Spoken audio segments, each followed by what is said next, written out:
Hello, and welcome to another Origins of Expressions. Today we'll be going over the phrases on cloud nine, over the moon, walking on air. What do they all have in common? They're all phrases and idioms around the sky. So let's make like the wind and blow right into our video.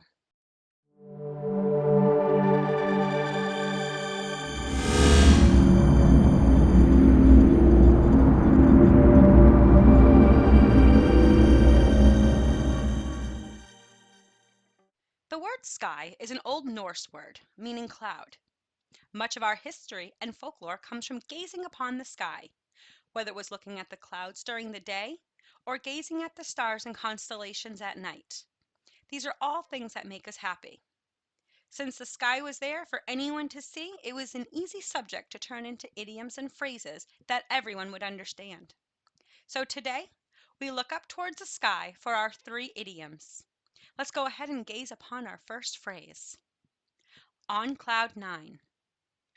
On cloud nine means to be in a state of happiness, be delighted, giddy, and cheerful.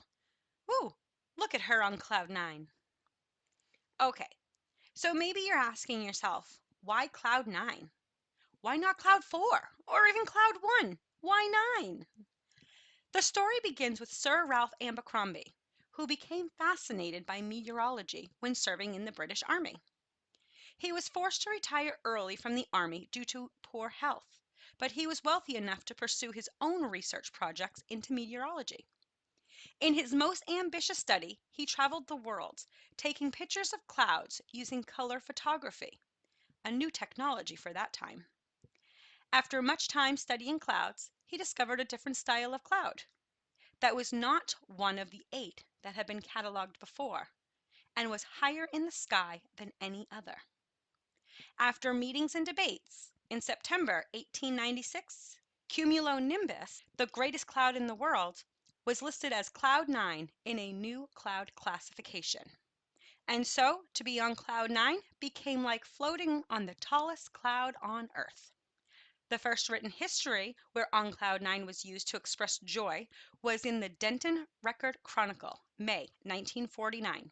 It read, "Let's look in on Betty Hutton, who says she is hovering on cloud number 9 these days. Today we still use on cloud 9 the same way to express that we are extremely happy."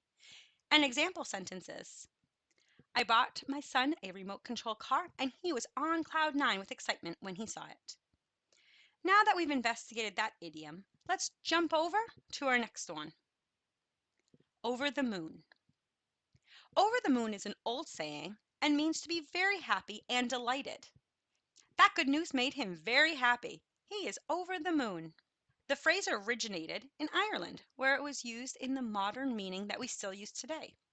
The first written record of the phrase was in 1718 in The English Cavalier, a comedy by the Irish playwright and journalist Charles Molloy. It read, "'Tis he, I know him now. I shall jump over the moon for joy. Master, my dear master, I have found you."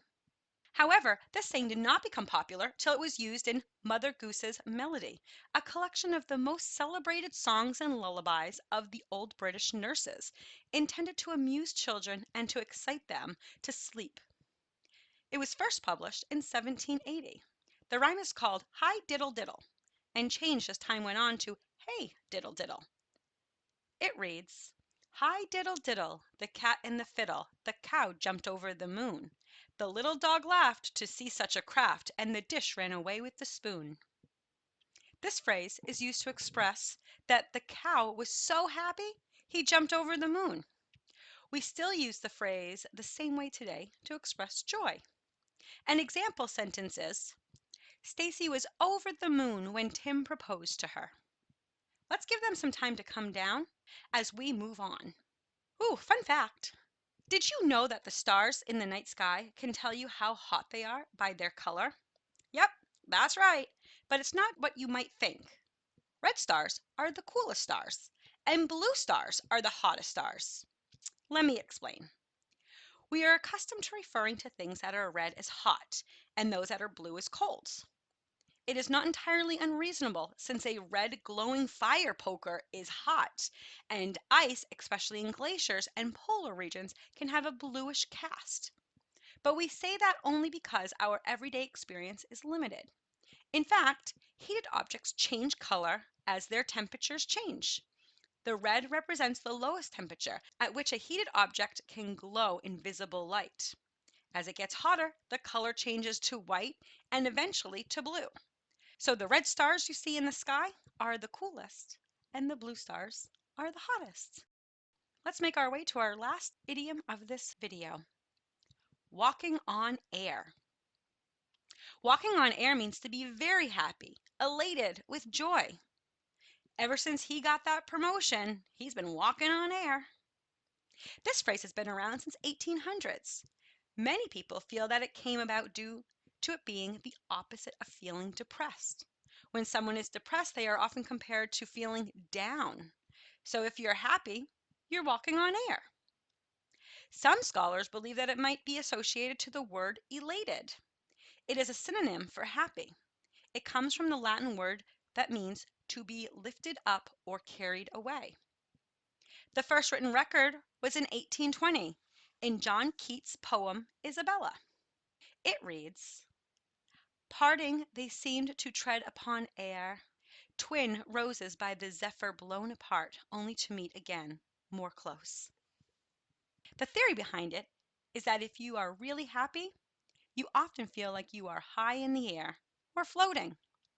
We still use this idiom the same way today to express that we are so happy that we are floating.